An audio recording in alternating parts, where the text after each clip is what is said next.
Welcome, everybody, to the 90's First Podcasting Network. Thank you so much for listening. My name is Mike, and alongside my co-host Joe, we take you on a journey through the 90's content we have grown to love. Join us on our flagship show, the 90's First Show, where we take a deep dive into the first episode of 90's cartoons and TV shows. Then, on our At the Movies podcast, we take a look and review the 90's movies that we cannot stop watching. And finally, we have Test Your Might, a debate show on the current video game news. If you would like to connect with us, please go ahead and follow us on our social media platforms at the 90's First. And you can also join our Discord server, the 90's First Podcast. Finally, if you would like to support us monetarily, we do have a Patreon. Please go over to our Patreon at the 90's First Podcast to show general support as little as $1 a month. So whichever show you are listening to now, Joe and I would like to thank you so much for listening. We hope that you have a blessed day.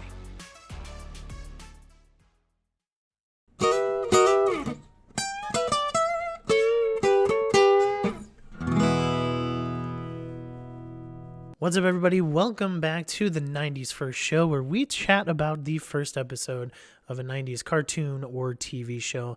My name is Mike, and that is Jelly in the middle there. And then, what's up? Yo, what's happening? And then joining us today is Sean Rugg. How you doing today, Sean? Hi, I'm good. Good. Sean is famous from the Test Your Might, our video game podcast. So very famous. Yes. The most agreeable contestant we've ever had on it. Yes. I think. Yeah. Most compliant as well.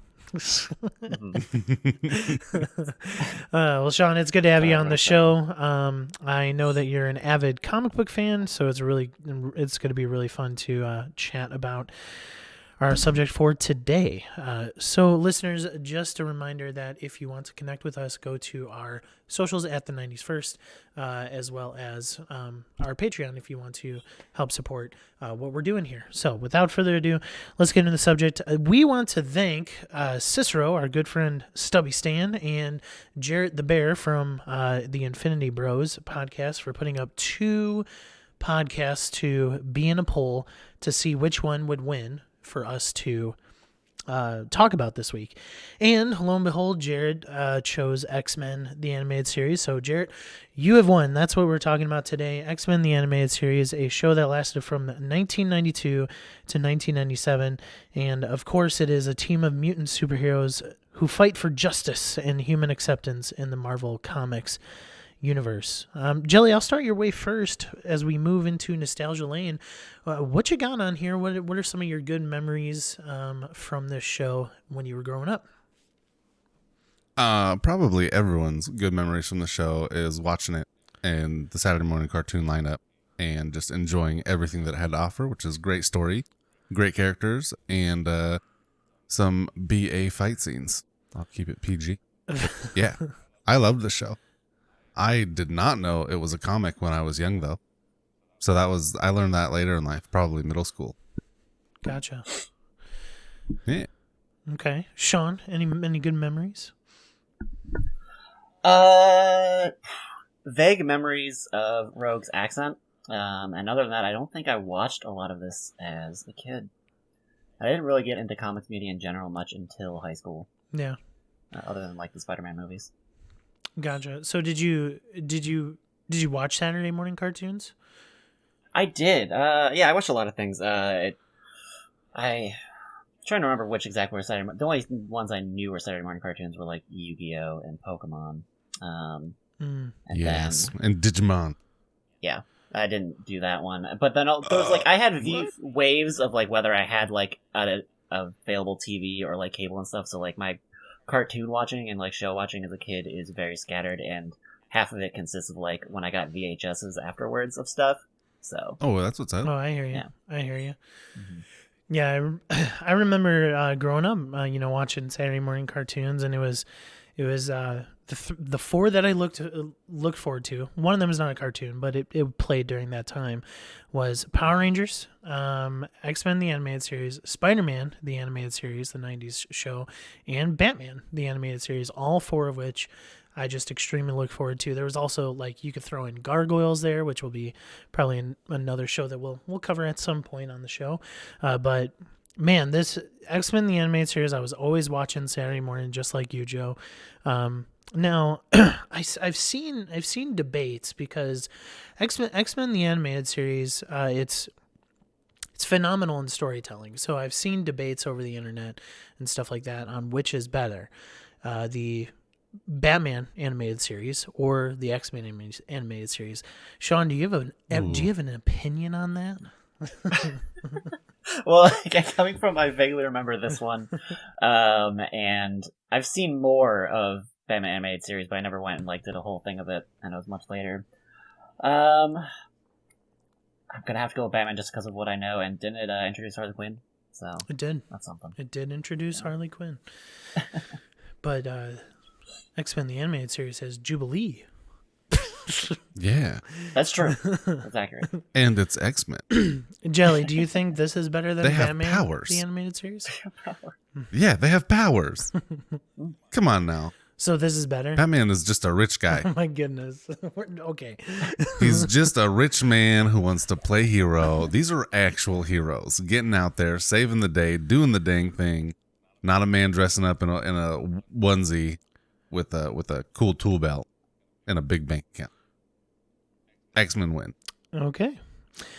Well, you are going to get outnumbered because Batman is better. Yeah, I knew that was coming. For everyone listening, Mike is a diehard Batman fan, and I just wanted to just Yeah. goad him a little bit I am. before he.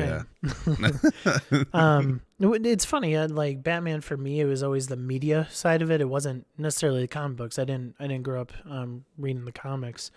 I really only started getting into Batman with the New 52. With the Court of Owls, which is, listeners, if you have not read that, go to your library and just get the graphic novels. It is. I think Sean have you read that, the Court of Owls? Yeah. It's one of the best comic book runs of all time, in my opinion, that I've read at least. So, anyway, let's get back into X-Men. We watched the first episode.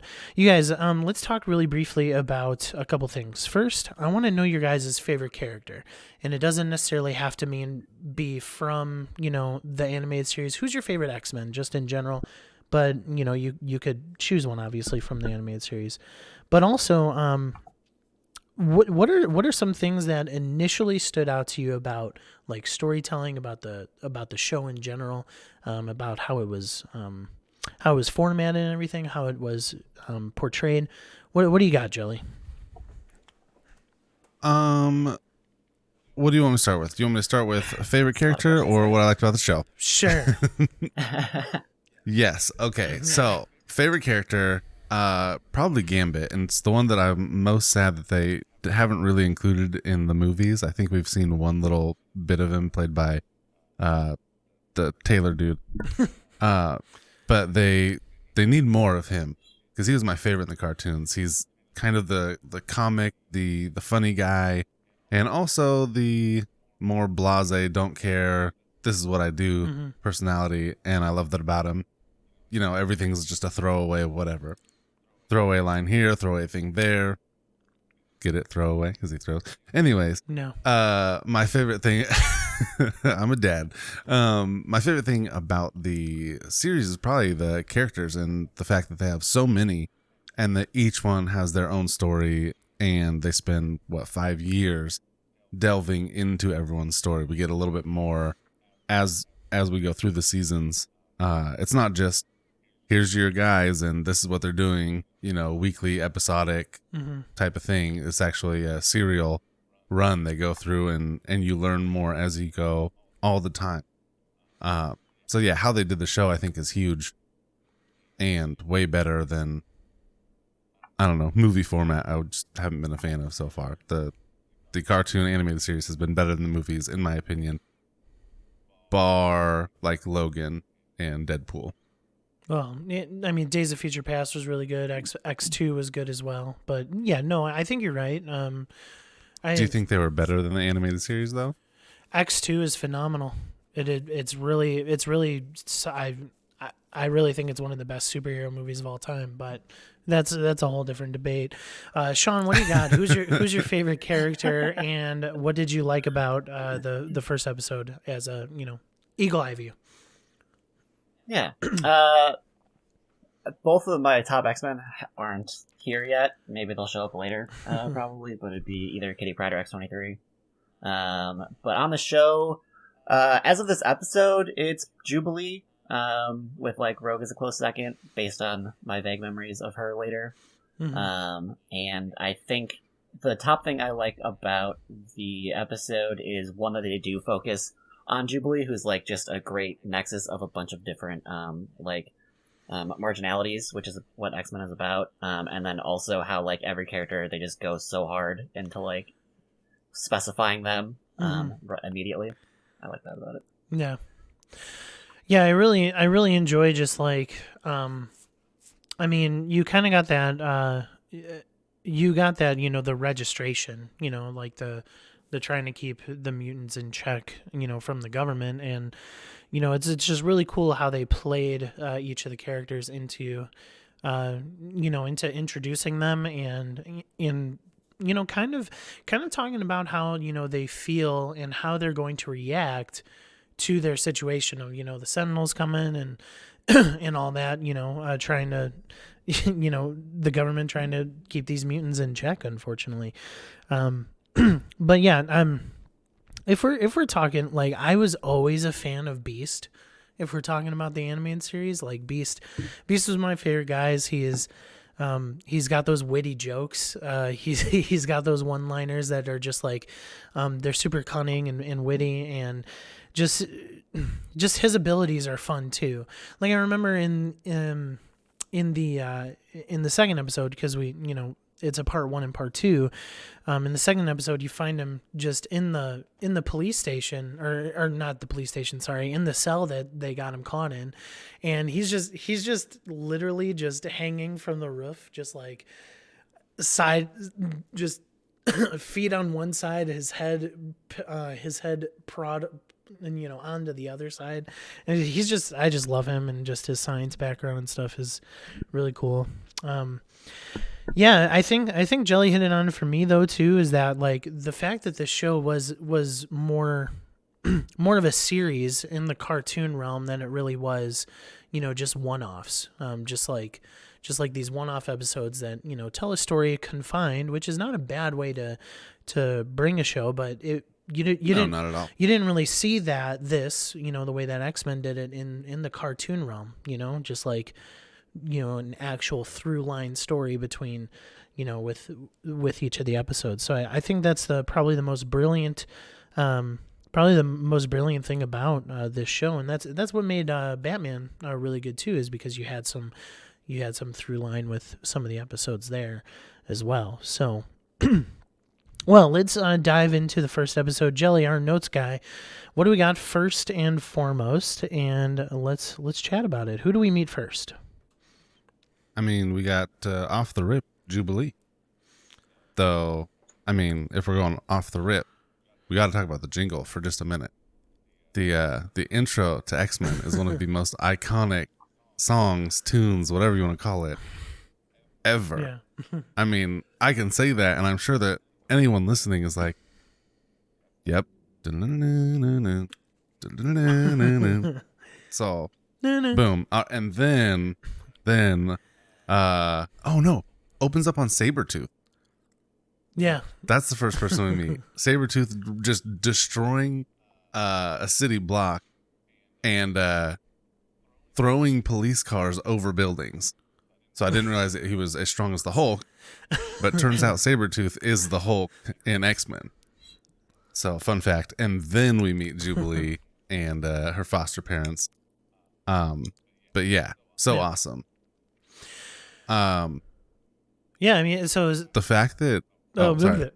Was it the fact that we get Jubilee and where she runs off to, which we'll talk about in a minute after you say something on it, is amazing. Yeah. Like total 90s nerd cred. Yes. Yeah. So basically, Sean, you could comment on this, but Sabretooth has, that kind of scene was basically a news footage of, them trying to figure out how to contain mutants and how to, sort of bring awareness to the world about these people, and that kind of turns into, as you said, just sort of these it creates the story of these people who feel as if they're oppressed by everybody because they're different, and then that's where we introduce Jubilee. Sean, you want to comment on that? I kind of want to take it back because I think there's more than just the theme song to this intro for a second.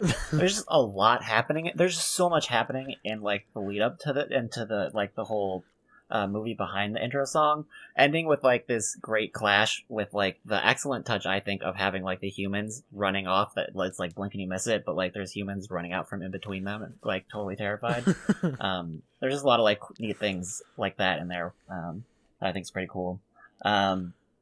But yeah, zooming back forward, yeah, I like that they establish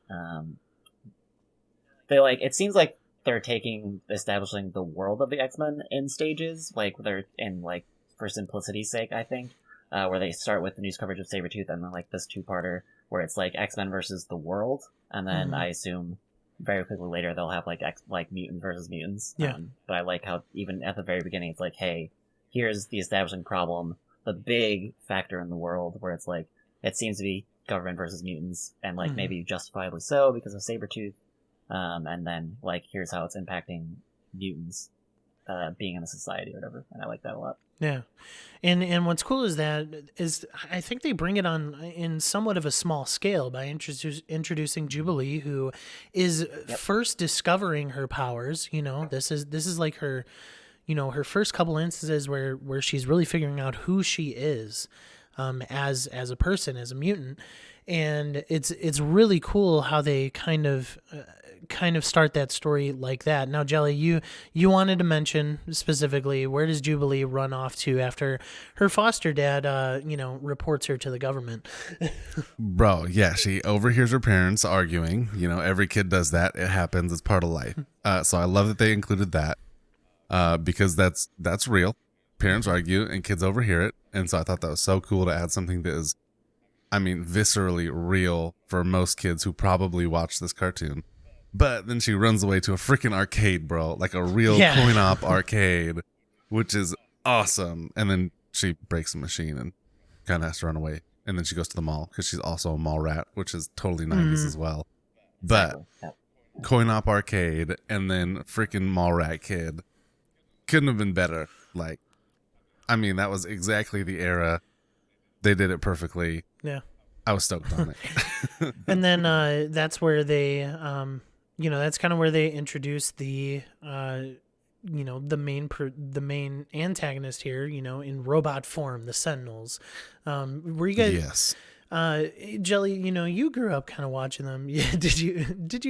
Were you scared of the Sentinels growing up? No. I was not. And you can't blame me because they're the most blockheaded, like cumbersome, ridiculous robots that are supposed to be hunting mutants, like the most agile, better than humanity humans because they are one step ahead in evolution. And this robot can't even turn its freaking body. Like it's a giant robot with no joints. Come on now. Also, the colors not exactly intimidating. Oh, I love the colors to the Sentinels, man. A mauve. I love it. I love the original aesthetic of the Sentinels. Sean, do you like the antagonist? Do you like the Sentinels at all? There's just, it's all right. It's okay. But I just think like they never decide what to do with it in the whole entire episode. Like there's like no consistency to how it is. It's like how it treats each mutant like seems just very, very dependent on like what the show needs at the moment, which is, that's how TV works. But it's weird to have that just in the opening episode. You think they might want to tie down exactly what's happening. Whether like what degree, like it's just wild how much collateral damage it's doing just as it's like existing, which could be really interesting and important like critique of like things, but that's definitely not what they're like kind of it's not even if it's what they're going for, it's not refined enough to be anything. They're not doing the just walking... Superman joke of destroying everything. Exactly. They missed that. And then like they try to have it like Jubilee just walks past it while it's trying to do like the stealth hide between a wall and an alley, which like how did she miss that? Like it's completely ridiculous. Which works for a kid's cartoon. That was literally the funniest thing in that entire episode. Let's just skip to that for a second. She's going back to her foster home to check on her parents, and here's this giant robot just standing next to a building behind a tree that it's taller than. Jubilee doesn't even notice it at all. It was one of the funniest things, man. It was just like, just goes to show you how oblivious kids are, I guess. That's gotta be it. These teens. It was a comment on how teens don't notice anything. Could be accurate, to be fair, but let's be real, a 3-story, 1 block wide robot. Nah. All right, let's reverse back to the mall. This is where you get introduced to two of my favorites in the series. You got Storm, and then you have Rogue, as well as Gambit shows up. And would you say you run into him? Is that what you're trying to tell me? You'd run into Storm and Rogue? What? What's that? Sean gets it. Because Jubilee literally runs into them. I don't. That's the introduction. Oh, you need to take notes, bro. For you guys listening, Jubilee literally runs into Storm and Rogue in the mall, knocks their stuff out of their hands, and then keeps running because the robot's after her. And that's our intro to Storm and Rogue. And then what's our intro to Gambit? Oh, Mr. Ladies Man, the smooth talker, the down south Louisiana drawl. Hi, pretty. That's Gambit to a T. Flirting 1 second, fighting bad guys the next second. Right. So, the introduction of Rogue and Storm, they start fighting the Sentinel that's going after Jubilee. What do you like about Storm? What do you like about Rogue, Sean? For now, I like that it seems like Storm has to monologue every time she uses her powers. The first time it's okay. Yeah. I mean, yeah, and who knows? And then apparently her powers include costume changes. Yeah. That's nice. I didn't... There's something about static electricity in there, I bet, and particles. It's perfect there. And then, I like that Rogue has been prepared and just keeps having touched a super strength person last. And whenever she like screams like us or shouts us when she gets knocked into, that was a perfect line read and an accent, and that's what she's here for. I agree. Yep. I like it. I think that Storm just wears her costume underneath, and then she just zaps her clothes off with electricity. That's a good angle. Yeah. The whoopsie daisy will be the time she forgets to put her costume on, and then she has to run and hide. Yeah. But she could just, cloud cover or something. Yeah. But yeah, I think she just zaps her clothes away, and then somehow ends up with these weird wing things. But it's not like a instant zap. It was like from toe head to toe. It was from toe to head. It's gotta work up. Well, that's takes a minute. Goes from and by the way, she zapped a cape there too. Is it well, when really you zap a off cape? your clothes, well, I mean, the cape gets to be free. Yeah, it's fine. Okay. It was under there the whole time. Under the short sleeve t-shirt. Arm danglies. It unravels. Anyway, oh, I like it. It unravels. But it's kind of funny that she does her powers things, and then Rogue is just like, oh yeah, I'm gonna fight in this skimpy dress. I don't care about my uniform. I'm just gonna fight. And she's rough and tumble, ready to go. That's kind of Rogue's character. Yeah, that's kind of Rogue's character. Yeah. So, and then you got Gambit. He's slinging cards at the Sentinel and. Not doing too much damage, but it gets the distracting side of things done, all the while trying to figure out how to protect Jubilee. And then Jubilee ends up at Xavier's school for what was it called? Gifted children. Gifted. And we start meeting some more characters. So Jelly, take us into that scene, Mr. Note Taker. Yes. Pulling up my notes here. After the mall rat fight, we have. Sorry, looking through it. I have too many notes, my friends. Too many notes. Bam. Okay, so we get the intro into Jean Grey, Morph. Morph, by the way, male Mystique. I totally forgot that he existed because I only remembered Mystique from the movie. So yeah, Morph. Well, you know why you forgot he existed. We haven't gotten there yet, but yes. Rogue, Storm, Gambit. Then in there we've got Cyclops. He decapitates a robot at the mall fight. Then we get Morph, who's the male Mystique, Wolverine, and Beast.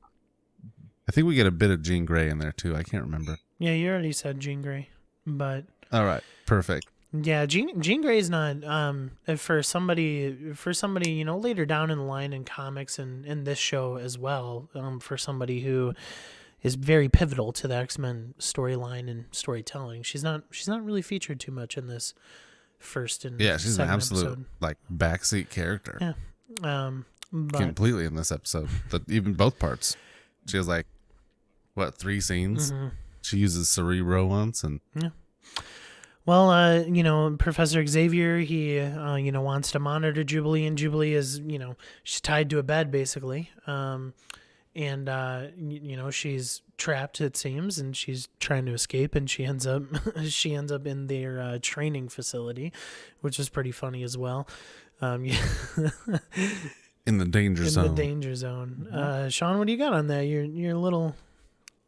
You're raring to talk, I feel. Oh, just, the danger zone scene is, it's very, homoerotic, is what I'll say.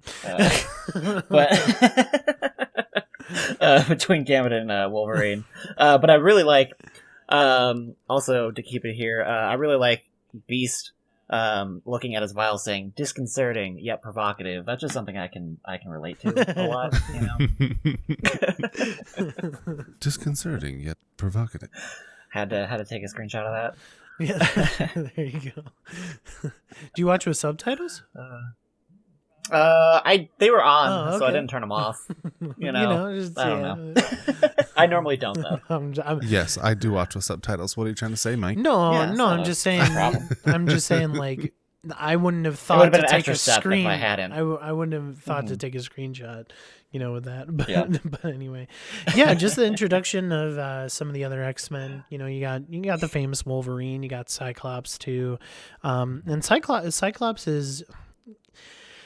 There's a lot of people that don't like Cyclops. Do you guys get that vibe? Yeah, because he's a bit of a D. He goes from like teacher's pet to total D. Yeah. It's like, oh, he's cool and relatable and Scott, and then Cyclops, he becomes like the world's biggest French shower. Yeah. No, I mean, okay. Even in comics and stuff like just not a lot of people like Cyclops, and I always thought he was a really cool character. But yeah, let's dive into him a little bit. As Sean said, you have this like teacher's pet mentality, wants to be a good leader, but doesn't necessarily know how to, I would say lead with also having your other crewmates' perspective in mind, like especially his scenes with Wolverine. Like Wolverine, he's a fighter. We'll get to why he got really mad at Cyclops in a second, but Sean, comments on Cyclops in this first episode. All I remember about Cyclops in this episode is that he was a lot more jacked than I thought he was when he shredded. When we first meet him outside the mall. I was like, oh, he's big. And he got a nice quip about using lasers better. That was fun. But yeah, that's all I remember. I'm sure he shows up later because the entire team shows up. That's not really what I remember about it. And I didn't watch part 2, so. That's true, because I failed to inform you, but it's okay. we move on. We wing it. Jelly, you don't like Cyclops at all?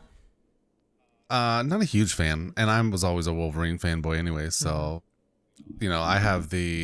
I like Wolverine better, and Wolverine doesn't like Scott, and there's the relational Jean Grey thing going on, and I want a Wolverine to win.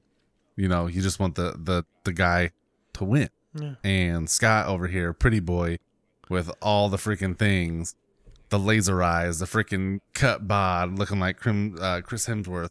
New convertible later, He gets a convertible. Probably. Anyways, I wasn't a big Scott fan. Wasn't a big Cyclops fan. He's okay. His character's okay. He's got laser eyes, and that's pretty much it. For some reason, he's the leader, even though he doesn't have the experience or the knowledge. But he is. So to test him, maybe, for him to prove his worth and show that he could be leader material, he's okay. Yeah. I will give him okay at best, but yeah, I mean, if you're going to have a leader, Beast would be a way better leader because he'd use his brain. Wolverine is a better leader because he has the experience. Gambit would probably be a worse leader. Storm might be a better leader because she's been there longer and has the experience and would be more level-headed. Yeah. Maybe less emotional than Scott. And I like Storm as she's a queen someday. Yeah. So I like Storm as an idea for the leader. She's. I always thought she was. Like, looking back on it, I realized that Scott was, but like when I thought back on it, like Aurora seemed to be like the cool, calm, collected, I am in charge. Yeah. But maybe that was just in the school and not in the X-Men aspect. Yeah, I mean, you're thinking a little bit of movies, right? I mean, because like that's movie involved too. But no, even in the cartoons, I remember she had a bigger role in the school with the students than leading the X-Men. But I remember her being very prominent in the X-Men as like the one. Like, I knew Scott was there, but like for some reason Storm was just like top dog. Yeah. And then everyone else kind of went, Storm, Scott, Jean, and like Jean was unimportant in this one, but she's also huge later on too.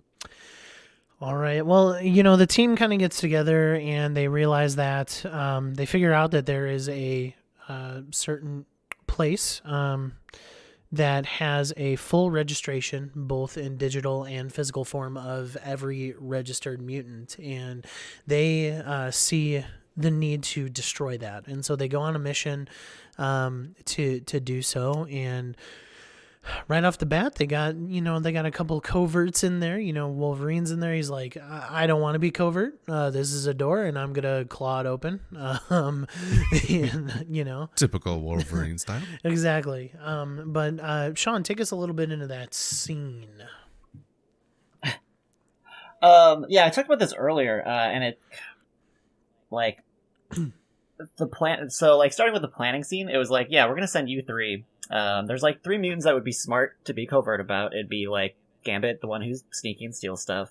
A Morph, maybe, because if he ever stayed in costume, which he doesn't, because again, he could be sneaky. And then maybe if like Rogue could be chill, maybe her. And then what Xavier does is like, no, we're gonna send the other 3. And then, you know what? Actually, we're just going to send everybody. Yeah, I noticed that too. I noticed that too. Everyone was there. Yeah, which kind of goes into the thing I was talking about earlier with the Sentinel, where like I think they're just kind of like, it seems a little like kind of slapped together or whatever. A little rough, but that's fine. But then we get there and everyone's like crawling out in the middle of like like floodlights basically up to the fence. They do a good job of teamworking over the fence. With like the burly people, Beast and Wolverine throwing Morph over the fence, who goes into sneak mode for like a second just to freak out the guy, and then never uses that disguise again. And then Beast and Wolverine each get over there on their own, which is a good teamwork thing again. And they kind of sneak in, and then, if I remember correctly, they get like right to the inside or whatever, and then Storm comes in and immediately blows everyone's cover, probably by being extra. By being extra. By being Storm. Yeah, by being Storm. And they're giving another monologue, and it's great. You know, Yeah. it's fine. I command the weather! Or something of that sort, because that's all she does. Yeah. With the power of thunder and lightning. Yep. Wind. She was watching a lot of He-Man before the show. It's fine. By the power of Grayskull. I really like Wolverine in this scene because, like, even though he kind of, breaks down the door, he's not necessarily a little sneaky about it. I like them highlighting some of his other powers, that he's got that super sense of smell, and I'm a dog. he's a hunter. Which is also a good callback with his quip about the ozone, calling back to when they were all doing their like talk about what mutants are and like their first time being mutants, which was a really cool scene, I think. And Beast when someone asks Beast like, "Hey, how are mutants there?" and he says something about like ozone.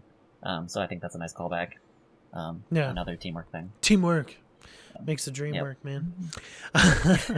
But despite everything else you do. But yeah, and then Jelly, this is basically the end of the episode where there's this cliffhanger that behind the door that Storm was about to open, there's a bunch of guards, and Wolverine basically sniffs him out and says, "Hey, don't open the door," and that's where the end of the episode comes, right?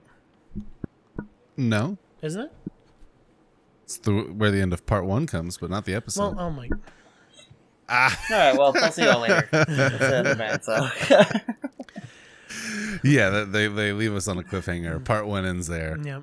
And we're going to go into part 2, where they could have rescued Jubilee and missed out. And in part 1, but they just get out of there, dip out. Well, boom, no, we're gone. We Jubilee destroyed is the in a files. completely different building, completely different was she in a state. different facility? She's even. I think she's in an even different state. Like she. Oh, So I assumed that she was in the same place in the same No. facility, and they just went back there. No. In the next episode. Yeah. I didn't realize that was a different place Yeah, entirely. completely different.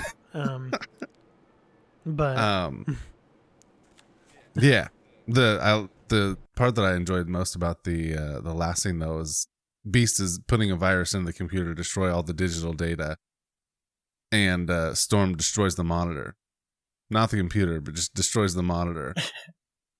And I had to do it. Like that just destroyed all the information. It's like, I'm sorry, but you just destroyed. You just killed the screen. You didn't break the computer, which I thought was fun. Part 2, Mike. What happened in part 2? well, spoiler alert, Sean. Just letting you know. Yeah. So right at the beginning, they pretty much they delete all of the files. They destroy all the files. And, Storm goes lightning, and bada bing, bada boom, they're gone. But then, basically an army of Sentinels was sent down to them, and they go outside, fight. They realize that they're going to be ambushed. And then we actually don't see it. We don't see the full scene because they choose to do it through a flashback with Wolverine a little bit later.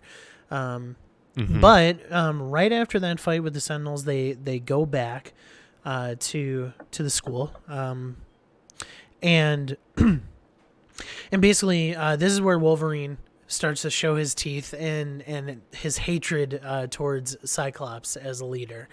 So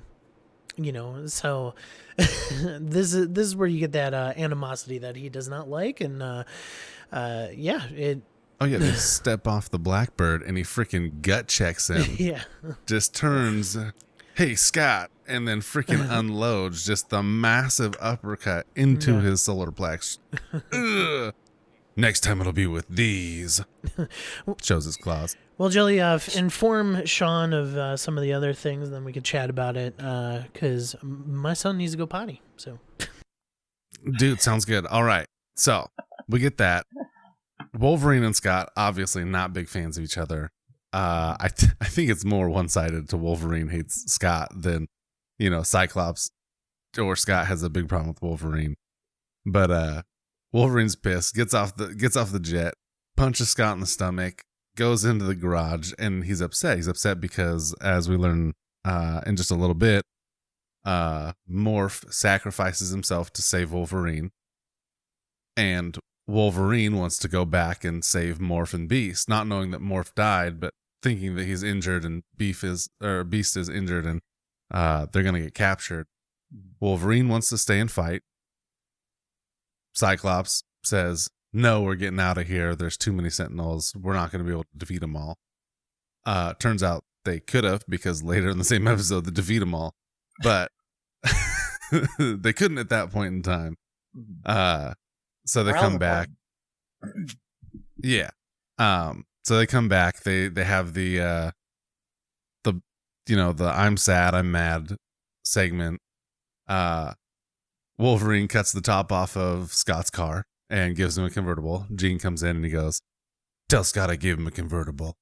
And then Wolverine leaves and he goes to a bar because he's Wolverine and that's what he does.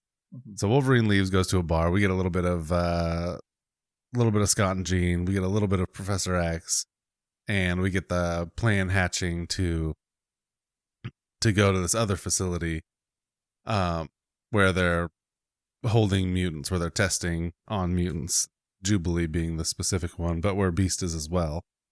And so Scott, in a olive branch moment, goes out to the bar to find Wolverine and walks in. Wolverine's already in trouble with some of the locals in the establishment, and he's trying to play a game of pool, and the other patrons of the bar get mad at him when he says turn off the mutant TV, the anti-mutant news network television. We'll call it mainstream news media. So he gets mad at that, wants them to turn it off, and they go, "Oh, he must be a mutant." So then they start causing trouble with Wolverine, not the person you want to cause trouble with. So this fight ensues. Scott comes in right before it starts and's like, "Hey, you wouldn't hit a guy with glasses." Great one-liner. Classic. So the dude hooks the glasses off his face and he explodes the pool table with a laser blast from his eyes. And they're like, "Put the glasses back on, put the glasses back on." And then Scott and Wolverine just kind of leave. No more trouble after that, because this dude shoots lasers out of his eyes and they're not going to mess with that guy. Mm-hmm. And then he's, Scott to Wolverine, "Hey, how would you like to go rescue him?" Something along that lines. And yeah, they just go in and they go to Jubilee's parents' house to kind of set up the Sentinels. The dad calls the reporting agency. "Hey, they're back. They're asking about Jubilee." So they send a Sentinel. They blast the arm off the Sentinel and then follow the Sentinel back, tracking it on their radar to the facility where they've captured and are detaining the other mutants, Beast and Jubilee. And so they go in, follow that, and they're just gonna go right now and rescue him. No plan, no nothing, just going in, and they're gonna rescue him. Mike, you back? You want to take it over? Sure. Siege of the second facility. Yeah, I mean, it's basically, it basically ends up in typical fashion, right? They, a bunch of Sentinels are, you talked about how they, baited a Sentinel and, followed him to the facility. Baited. Right? Did you guys talk about that? Yeah. Yeah. Okay. but yeah, just a typical ending fight scene, a bunch of Sentinels, trying to fight the X-Men, and it's actually just a really, really fun scene showcasing each of the X-Men there are able to showcase their powers, and you're able to see how they can actually work as a team. And yes, that even includes Wolverine and Scott, Wolverine and Cyclops there. They're gonna work Blue together. moons do happen. And they just the end of the episode just really shows how important the camaraderie and the support of other mutants is to the X-Men. And it's really, really cool seeing seeing them go out for a mutant that they literally just met. They just ran into. Yeah, sure. So Sean's now not going to watch the second episode, right? And because we've told him everything, right? Yeah, there's no need for it. I included every detail. I'm sure of it. Didn't miss anything. I mean, I might go back just again for the accents and maybe the visuals, but yeah. There's also some stuff that is shady AF with the president and with what we thought was the government, because I always remembered it being the government against mutants. And it turns out it's not the government against mutants at all in the first episode or the two-parter. It's a private citizen, a very wealthy private citizen, we'll call him Bill Gates, going against the mutants, which is crazy. I only think it could be Jeff Bezos. Well, they do say that. Yeah, they say this explicitly in the first episode, where they're like, "Could the government be planning on turning on the mutants?" And then either Xavier or Scott are like, "No, it's just a private thing that the government supports sometimes." Which that's not the biggest difference, But yeah, not exactly. Yeah, but they do immediately flag that. They flag that explicitly in something that's like, okay, sure, that's a difference. Yeah, which it is. But yeah. And then this rich man goes in, has a one-on-one meet with the president. Yo, progressive and awesome. The president's a woman. Yeah. So that's cool. But yeah, goes in, has a one-on-one meeting with the president in the White House, and then storms out and gets super pissed and throws his X-Men files on the ground and is like, "We're leaving the U.S. We're going overseas. They're defunded. We're going over to the overseas to continue production of the Sentinels." And we'll see them back. They become sort of a main protagonist main antagonist, in the show going forward. They never get better though. No, I mean they're. Yeah. But they still look good doing it. Yeah. Okay. Yeah. Sure. They gave Magneto some cues on his costume. Yeah, and so, this that brings up a good point, because the third episode is the introduction of Magneto. And Sean, I mean, maybe you could comment on a little bit of this. Do you think the first episode started off on a good foot, or do you think it really was missing those deeper antagonists that we know of in the X-Men universe? Like I was saying earlier, I do like the approach of like baby steps towards fleshing out like the antagonism of the series, because like there are a lot of layers to X-Men, and then like I was saying, I like that they start with the personal mutant versus world, expanded to mutants versus world, and then they complicate that further by like, all right, so since we have this greater conflict, what does that do within mutants? I do like that they start with the world setting, which, they could have, again, refined that a little more, made the Sentinels a little scarier, but other than that, I think they did a good job of that, and then moving into Magneto being like, all right, here's the next step of, like, what these people care about, now that we're moved out of an immediate threat from a new mutant. Yeah. So. Magneto Jelly, maybe you could comment on this. Magneto is one of my favorite, supervillains in all of comic books. I love him as the leader of the villains here. Do you think that these first two episodes were missing that type of villain? No, I'm 100% with Sean on this one. I think it was awesome for them to open it up with a mutants versus the world. I think it was important to establish that the mutants were someone that the society didn't understand, doesn't understand, and isn't ready to accept yet. And I think we needed to understand that going forward, because that sets the entire theme of mutants don't belong in general. And then underneath all of that, there's different sects of SECT sects. Yes. I heard that of mutants. Sorry, I slur sometimes. So you have different sects of mutants that are, for lack of a better term, good and bad, but really just different ideologies. There's the ones who want to exist in the world, the Professor X side of them, those who want to fit in and belong.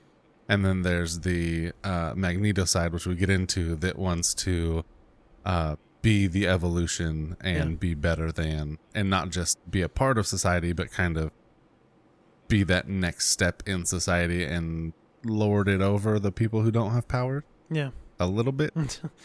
So I think, to establish that mutants don't belong at all, I think this was a great first episode, and the government isn't the one doing it, but they're totally in on it. There's people are scared, they don't know, they don't understand, and I don't think they really want to know or understand. I think that people get comfortable and complacent, and they accept things the way they are, and if you throw a big old wrench that is a person with powers into that, then they get real uncomfortable and don't want to adapt. And so they showed that the world isn't ready to adapt to people with powers, and those with power should kind of exist in that world because that's where the world's at and not ready for it. And like you said in episode 3, we get the other side of that coin. Yeah. The world needs to adjust quickly because we're here and we're here to stay. So I think it was good to start like this. And that's Sean, I don't know if you've read a bunch of X-Men comics. I know you were more into Spider-Man and stuff like that. I don't know how many comics of the X-Men you've read. I've done some series. Most of it was in the Ultimate Universe, though. Yeah. but that's why I truly believe that X-Men is such a unique and brilliant team, and the comic book arcs talk about this too, and so does the animated series, and you guys both touched on this, but just the ability that this team, that this comic, that this show has to speak on diversity, speak on change, because you have that established story arc here in the first 2 episodes of, is it the mutants against the world, or is the world just not wanting the mutants to exist, or is it simply like Xavier, can we coexist? And then on the X-Men side, can we also help the humans? Can we also be there for the humans? And I that's why I really love X-Men. And I think that this show in particular, even though it's from the 90s, it shines a lot of lights, and it brings a lot of lessons that, we as 2020 people, we as people going into 2021 can really glean from. And that's just, diversity is amazing. And it's wonderful to see everybody for who they are. And it's great. So, that's why I really like this first episode of X-Men. I agree with you. I do miss Magneto just because he's such a big character, but I don't think we necessarily needed him in this first episode. Listeners, if you guys don't know, our rating system is out of 5, where we choose something from the episode that we rate out of 5. So, Sean, knowing your knowledge of the second episode and then actually watching the first episode, rate it something from the episode out of 5. I'll give it a 4 out of 5 personally. I mean, I had those quibble. I had you gotta choose something, but it gives me a lot. You gotta choose something. Yeah, 4 out of 5. No. 4 out of 5. For what? No. For something. Yeah, okay. You gotta choose something from the show. Okay. That's your scale. Oh. I would like an example. All right. I understand it, but I would like an example. I will do 4 out of 5 beakers that Beast uses in his science for this episode. Jelly, what do you got? I got 4.2 decapitated sentinels out of 5. Okay. Now do you get the idea? 4 out of 5. Yeah. I got it. 4 out of 5 faux South sayings. Faux South Rogues sayings. South saying. Yes. Yeah. Okay, I get you. Sugar bear. Well, listeners, before we get into what we have been doing, just really quickly, We want to thank you guys just for listening to our silly podcast. We started this in April. Me and Jelly talked about this the other day. We were like, when is our Podbean stuff due? I know, gosh, it feels like it's been forever, but it's not even been a year yet. It hasn't been. We started this in April, and we just can't thank you guys enough, especially our patrons. You know who you are. We love you guys. Thank you so much for your little support that you give, which is amazing. But it's huge. Yeah, huge. But at the end of the day, this show is going to be changing. So we are going to take 2 weeks off. We're just going to take the holidays off, spend time with our family, and then in the new year, we're going to come prepared with a better and more succinct and more focused show. So hopefully you guys stick around for that. We'll have the 90s first show in January back up and running. Changes are inbound. So Sean, what have you been? They're gonna be good. What have you been up to? It could be anything: books, movies, video games. What have you been up to?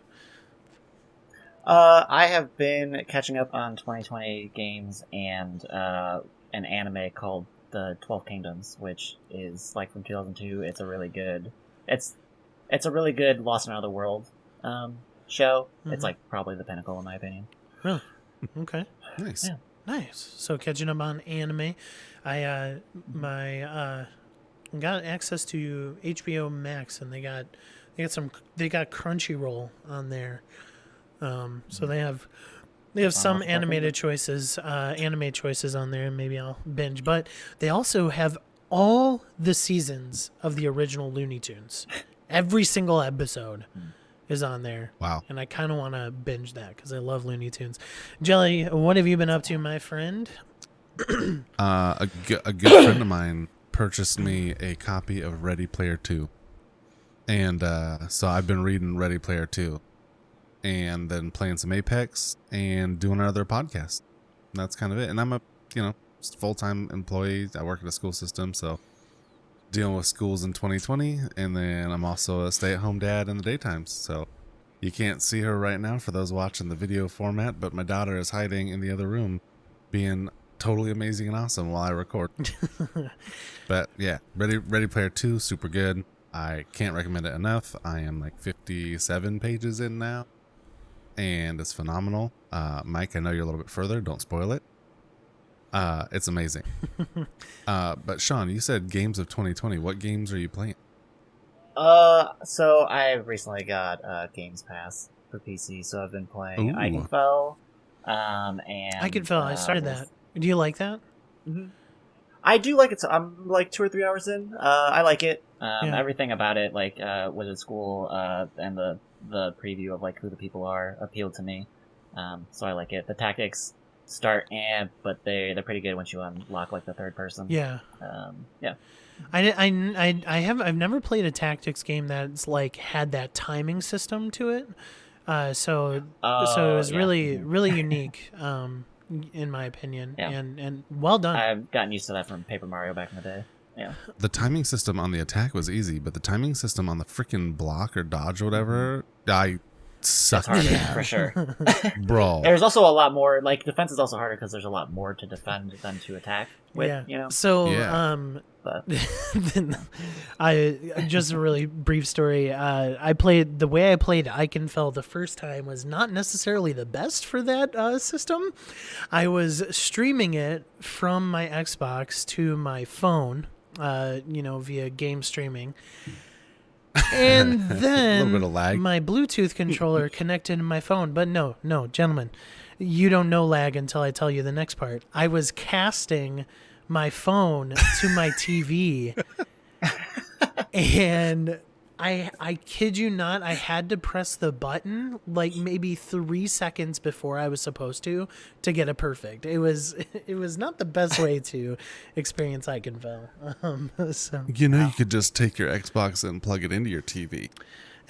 For future reference. That's like a thing that's possible. No. Because that's what I do. Now it is. You don't have to cast from the Xbox to the phone, then from the phone to the TV with the Bluetooth controller in the mix. I mean, Yeah. You were asking for a bad experience. I know. But I did not want to bring my Xbox over to the TV to have my son play Tony Hawk. So yeah. Anyway, I've me personally, yes, I have been reading Ready Player 2. It really only started clicking for me, during a certain section, and it gets pretty quick into it, but then it really started clicking to me. For me with books, I have to have this initial hook where like, okay, I want to figure out what's going on with this character, so I'm just gonna push through, and I hit that section, so really enjoying it so far. I love. I love some of the social commentary that it has, and I think it's good so far. Listeners, if you read Ready Player 1, do not go into Ready Player 2 thinking it's the same thing. It is completely not. It will have those video game and those nostalgic references, but it is a completely different book, and I think that's on purpose. So just go into that with that mindset. Otherwise, I've been playing Apex, and I'm gonna watch the original Wolfman here for another podcast that I do with some buddies. We review classic movies, so we're doing the Wolfman this week. So gonna watch that here soon. Haven't watched that one in a while. I love all the original Universal monster movies, so this one's gonna be fun to rewatch again. Well, anyway, where can Sean? We still can't find you anywhere. Okay. No, right here. Right here. Sometime. Find Sean on the 90s First, where he will be bringing his own unique spin on everything. And Jelly, where can we find you? I'm here with Sean. Okay. Funnily enough. Sounds good. Yeah. I'm on the 90s First. Find me 90s First podcast or 90s First social media. I'm plugged into all of it, so that's where you can find me. If you know me in real life, then you can find me at work or in my house. Yeah, same here. I gave up on that whole Twitch thing, so I'm not even gonna talking about that. Find us at the 90s First. Find us here. I'm excited for the revamp show. Again, we're taking off 2 weeks to not only plan all that, but spend time with our families.